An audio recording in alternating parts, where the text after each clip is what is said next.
define extremism for us so that we can all be operating off of a similar vocabulary, definition, and understanding of what extremism is. Should I use that or?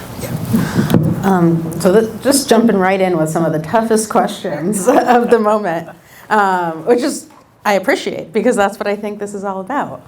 I might not define extremism, but I might define democracy, because I think actually extremism is anything that is in service of undermining a vision for democracy in which everyone is safe and can thrive, no matter who they are, where they come from, what they look like, what they believe, in which there are both sort of the norms of democracy, the rule of law, safe and free elections, and so on, and the values of democracy, civil and human rights, pluralism, and so on. And so for me, extremism is anything that seeks to undercut that vision for this country. And extremism means different things in different capacities, in different contexts. Democracy means different things in different capacities and contexts. I'm doing this project right now on how we better connect anti-Semitism and democracy. And the biggest question is how we even define those terms. There's a massive debate in the Jewish community about how we define anti-Semitism. And of course, while I think democracy has proven to be a very popular opinion or value or issue if you look at how people are voting. At the same time, what we mean by democracy is very much in flux. And the last thing I will say is that democracy that is different than the democracy that needs to be. And so right now we are both fighting to maintain the basic norms and values of democracy that we have had in this country as imperfect and imbalanced and unfair and inequitable as they have been in many contexts. And also, our goal should always be advancing inclusive, multiracial democracy in which everyone is truly safe and free and can thrive. And so we're at a moment where we are both, I think, desperately and importantly fighting to preserve what is and what has been, but also need to not lose sight of what needs to be, what should be. And that's a really tough spot to be in. How do we both protect and advance? And for me, when I talk about democracy, it's both. The core tactic of extremists is to keep our communities apart so that we can't come together in solidarity and move the needle. This is tactic number one in so many ways. And it's why you see, for example, disinformation campaigns of fake social media accounts pretending to be Jews attacking the black community or vice versa. It's why you see far-right voices talking about woke anti-Semitism, which is the idea that the advancement of somehow one community's safety or rights is going to actually harm Jewish safety or rights. Like there's a finite piece of pie and you only get one slice. And so first and foremost, recognizing that tactic, and I think that goes back to some of what we were talking about earlier, this trauma lens, recognizing both the trauma and privilege so much of us carry, and efforts to tell, for example, the Jewish community that we can't be in solidarity or partnership with other communities because of certain leaders' thoughts on Israel or something like that, is really, in many ways, only advancing this framework, whether intentional or not. And so how we break down these silos and not let the extremists keep our communities apart at a time when all of us are at risk in different ways, I think is recognition number one that needs to happen. There's also a lot to learn from not just the fight for voting rights, but the fight for marriage equality, for example, where there were very deliberate efforts, and there are probably people in this room who are better experts in this history than me. But I worked in the New York State Senate when we passed marriage equality, and it was one of the most meaningful things I got to play a tiny, tiny, tiny, tiny piece in, and seeing how the culture shift was managed in many ways, and in the years leading up to that, so that it became almost a no-brainer. And obviously we're now at a time where the backlash to that progress, much like the backlash to Black progress and other progress that communities have seen, is manifesting in this extremism and hate there's a lot to learn from some of the culture shifts that happen there. And I think in general, marriage equality remains wildly popular despite efforts by extremists to attack the gay community or the LGBTQ community more broadly. And we're seeing this in abortion rights as well in different ways. More specifically, there are actually policies that we can advance. They're not that resource intensive. Things like media and digital literacy. How are we actually teaching people in schools, both students, but also teachers, parents, caregivers, coaches, others who are with our kids on a day-to-day basis, to not only understand what they're reading and seeing online, but also spot early warning signs of extremism so that we are catching it before it's too late.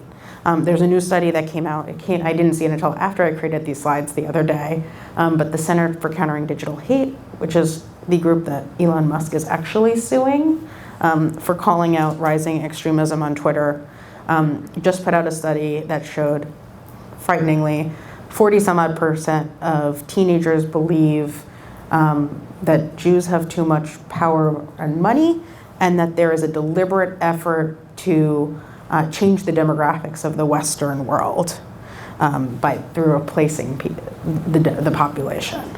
And the study found that those numbers are 10 to 15% higher for teenagers who are more frequently on social media.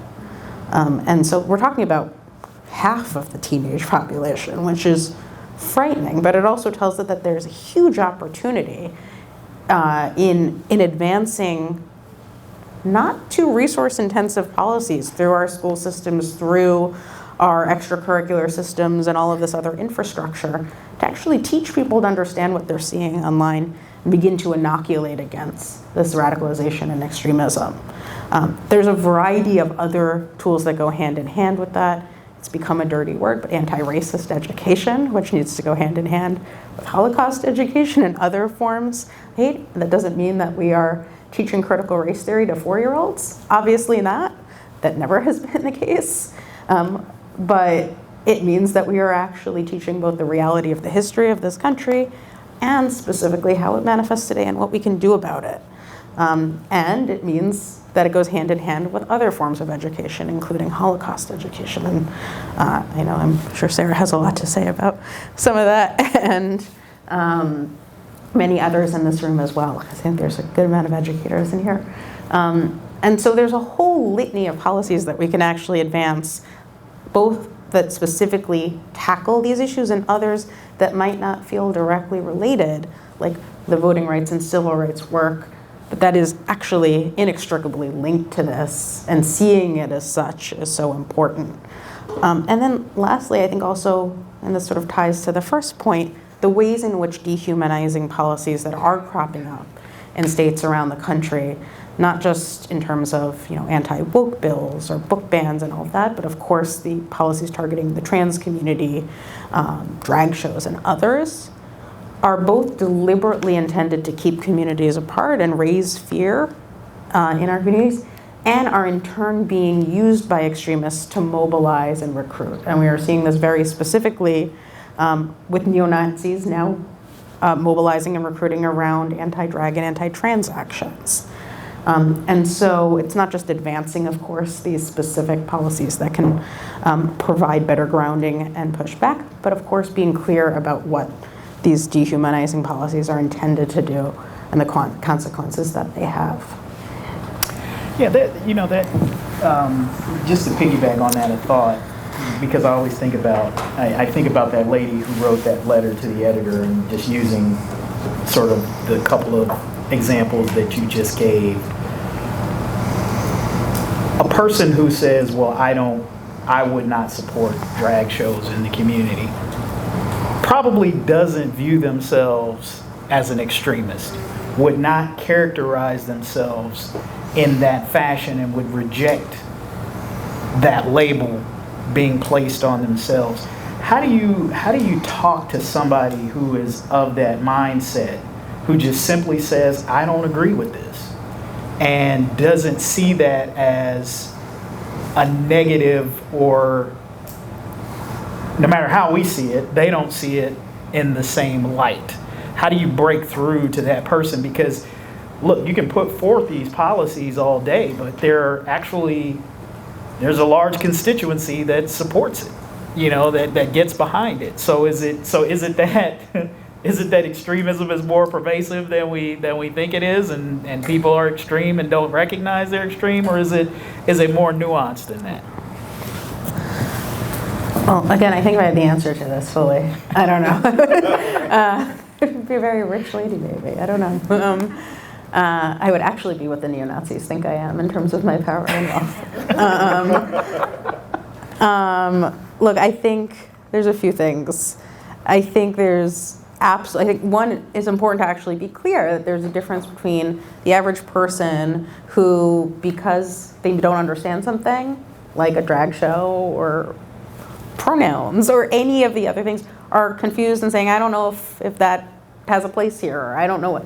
And having, I don't want to call it empathy, but maybe it's empathy, having, or at least understanding that frame of mind, which is different than the malicious intent of the vile, increasingly violent extremists that we're seeing, whether it be neo-Nazis or whether it be politicians who exploit these through a very cynical lens, or others who similarly advance this for deliberately malicious reasons. And so understanding that there is a gradient here and that we're going to need different tools to address different parts of that. And again, I think the inoculation work is so important so that people understand when they hear something about attempts to, like we were talking about the border, right? When they hear things about an effort to bring people up through the southern border, maybe the alarm bells start going off. And they know that this is not about having just a good, strong immigration policy in this country, but it's actually someone talking about one of these conspiracy theories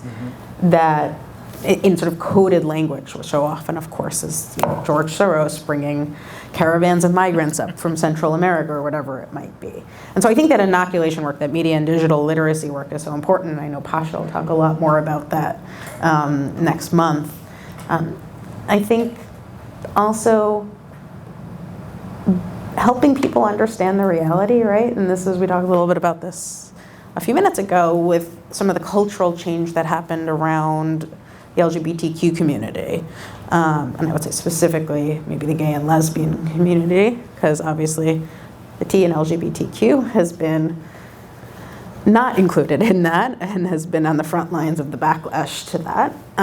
But there has been real cultural change around that because there was a deliberate cultural effort to help people just know and understand gay people in a way, whether it be through, there's like whole studies written about the impact of shows like Will and Grace and others.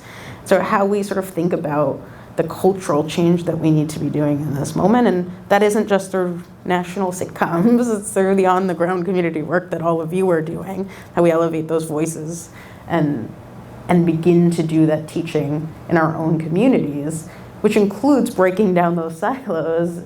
And for me, for example, helping the Jewish community understand why trans rights are so important for so many different reasons, including our own safety. And so, including the fact that there are trans Jews and so on and so forth. And so there is so much that can be done, but I think by sort of starting with the fact that there are different intents in some of these comments and recognizing there are some who do this maliciously, some who are doing this from a lack of understanding or knowledge, how we differentiate, how we still don't give an inch for a second on the values that we believe in, but help people understand where possible through those deliberate tools and tactics and policies.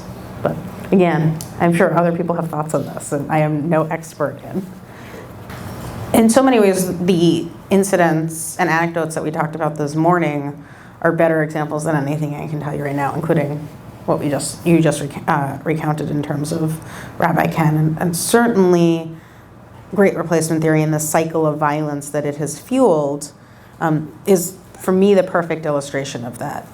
The conspiracy theories that are at the core of this extremism and hate are intentionally structured to breed distrust in one another and in our democracy. That has been a tale as old as time. It's always worked that way, but we are now living in a society that, as imperfect and broken as it is in many ways, is also the freest society we've likely had for many communities in a long time. And so the backlash to that is intended to undercut that, to say that there needs to be some deliberate effort to replace white people, elevate black and brown people, lower white birth rates, otherwise undercut this very specific vision for society that white supremacists believe in. And so the replacement theory that we talked about is really a perfect illustration of how deeply interconnected this is, positing that the Jewish cabal that is seeking to elevate black and brown people, immigrants, refugees, LGBTQ people, and so on, is somehow responsible for all the ills of our society right now. And so for me, what that tells me is that I can't take on anti-Semitism and keep my own community, my own family safe, unless I'm also taking on the xenophobia, the anti-black racism, the white supremacy, the anti-LGBTQ hate, the anti-Muslim hate, the anti-Sikh hate, misogyny, that is wrapped up in these conspiracy theories, the same way that none of those forms of hate and extremism can be taken on without also tackling the anti-Semitism that animates and fuels it in a very direct way through these conspiracy theories, through this idea that there is somehow a puppet master that is playing this orchestrating role in advancing these societal ills, as these extremists would describe them. And so anti-Semitism is both a very specific form of prejudice and hate against Jewish people, but the way in which it sometimes acts uniquely is that it also serves as this broader overarching conspiracy theory to really breed this distrust and fuel and animate these other forms of hate. That doesn't make it any worse or better than other forms of hate or more dangerous, but it does require us to understand these different roles it can play and why someone with swastikas on his gun would walk into a Dollar Tree in Jacksonville the other weekend and kill 3 black people, or walk into 2 mosques in Christchurch, New Zealand, motivated by these anti-Semitic conspiracy theories and kill 24 Muslim people, or walk into a supermarket in Buffalo and kill a bunch of black people, or walk into a Walmart in El Paso and target the Hispanic community. And of course, we've seen this over and over again in other forms of hate, including rhetoric targeting the LGBTQ community and others. And how that anti-Semitic conspiracy theory is inextricably linked with these other forms of hate is, for me, one of the through lines in this broader rise in anti-democratic extremism. And again, I wanna be clear that it doesn't make the Jewish community any more or less safe than any other community right now. Rather, it tells us that all of us are unsafe because of the way that these forms of hate are interconnected. And so often, including in spaces that are supposed to be enlightened, we get into what feels like oppression Olympics. And until we can recognize that and simply just acknowledge that our safety and our fates are interconnected because of these interconnected conspiracy theories and hate, we aren't going to be able to pave that path forward. Yeah, I think one of the interesting things in that, and I just think from my personal experience and conversations that I had, and maybe you can give some insight on how to deal with this, and that as an African American, you tend to see racism, and that's the prism through which you experience a lot of the oppression and whatnot. And unfortunately, some of the anti-Semitic tropes that we talk about, some of that's even trafficked in ally communities. Anti-LGBTQ thoughts. You might, an African American who experiences racism may have thoughts about homosexuality, may believe that Jews do control Hollywood and sports. I mean, these are conversations I've heard, sometimes within the community. So how do you form, I guess, sort of these allyships and helping to understand the interconnectivity of hate, where maybe even some ally groups who may not see themselves as extremists but might traffic in some of these ideals? Well, look, I think living in that nuance is part of step one. And so for me, the privilege that I carry as a white presenting Jewish person who is not Orthodox, right, that is real.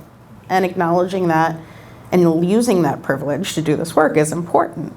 And recognizing that others who walk down the street don't share that privilege. And that we all carry the various trauma of our personal stories and of our broader communal stories. And this is something that I think in the Jewish community I'm thinking a lot about right now.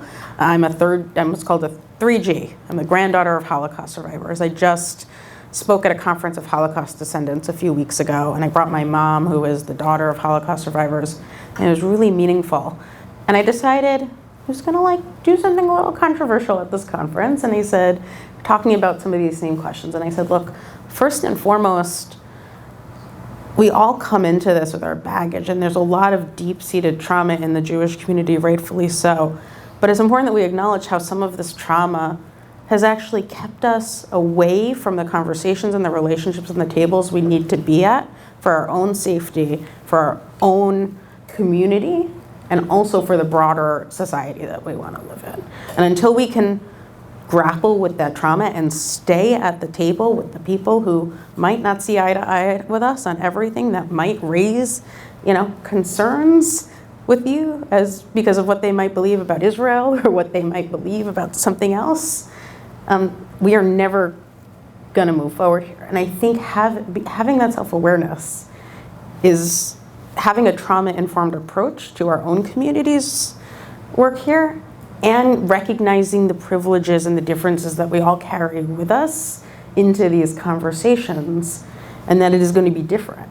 And then once we do that, it's recognizing how interconnected this hate is and identifying those specific points of commonality. And so this is specifically what the work that we're doing at JCPA is focused on. And I want to take this moment to introduce my colleague, Karen Alam, who's been in the back and some of you met. It's her third day as our senior VP, but Karen is a former JCRC director in Rochester and the former executive director of the Levine Center to End Hate, and has been deeply enmeshed in this work, and will be leading for JCPA a lot of the coalition work where we hope these conversations and this advocacy can happen, bringing together national and local Jewish organizations and our non-Jewish partners on protecting and advancing multiracial democracy and combating hate, discrimination, and extremism of all forms, including anti-Semitism, but recognizing that as Jews, we have an obligation to mobilize against all forms of hate, extremism, and discrimination, not just because it's the right thing to do morally or from a Jewish values perspective, not just because it's the right thing to do for our neighbors and our friends, but because it's also necessary to keep us safe as well. And so we are going to be building out this work, which will include everything from direct work in advocating for better hate crimes data and legislation and other tools to better fight domestic extremism and disinformation, including as it relates to the tech space, but also recognizing that all of this anti-democratic extremism is inextricably wrapped up with issues like voting rights and fundamental other civil rights that are under threat in a way that they haven't been for a long time.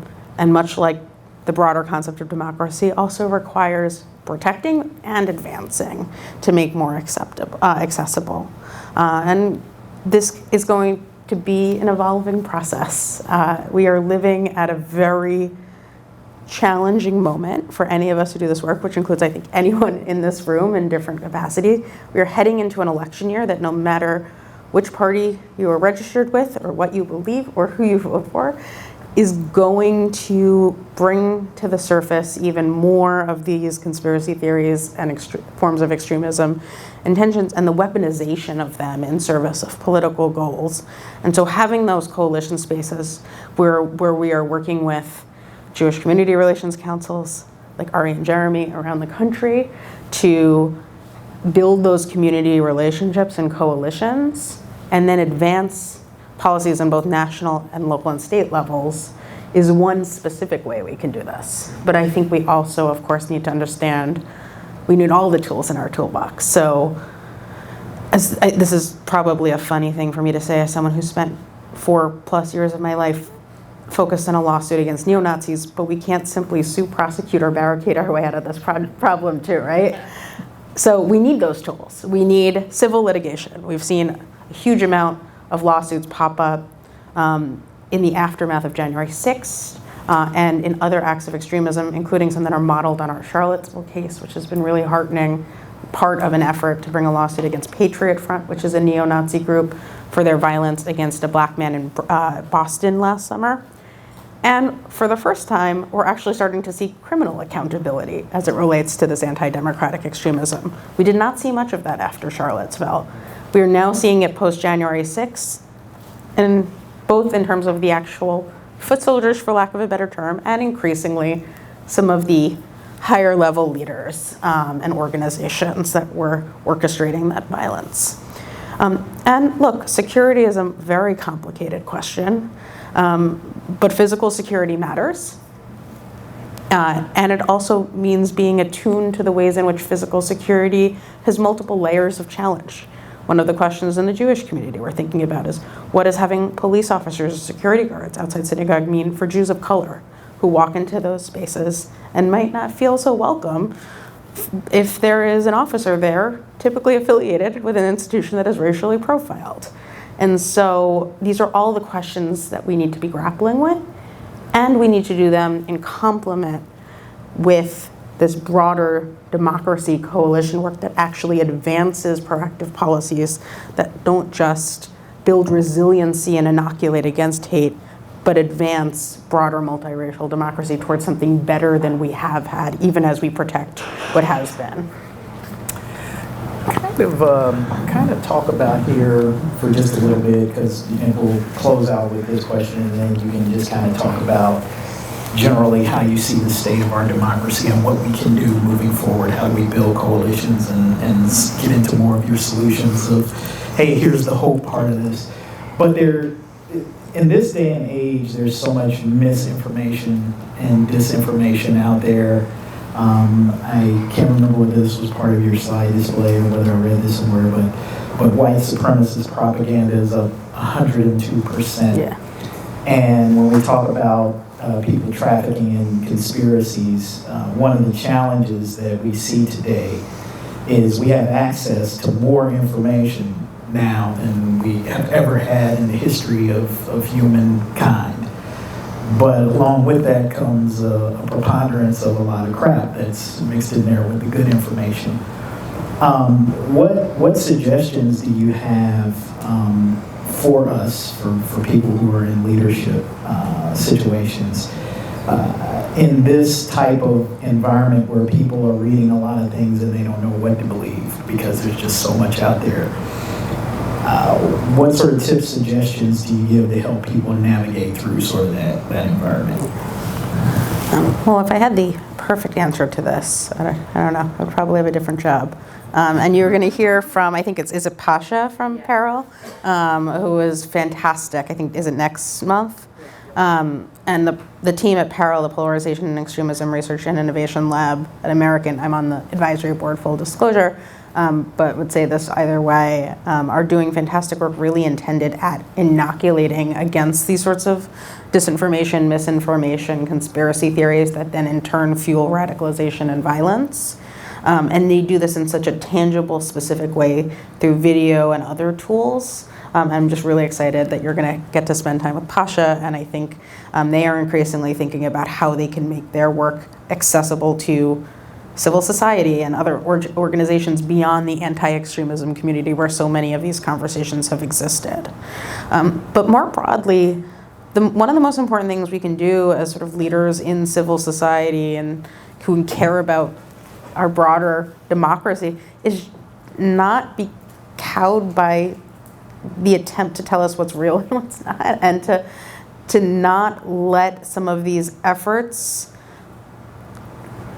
make us afraid to speak the truth and to just do the work, right? So I think about the assaults on government officials, from librarians to public health officials to educators, of course, for simply telling the truth about our history as a country, to putting up a pride flag, to doing any form of basic engagement on things that are in so many cases just basic facts. And being clear-eyed about that, staying rooted in that, not letting the broader political conversation that's happening shift the focus of our work in whatever form that might be is so important. There was just this whole controversy at a Jewish community center in Florida where an author who wrote a novel about, it's like a fictional novel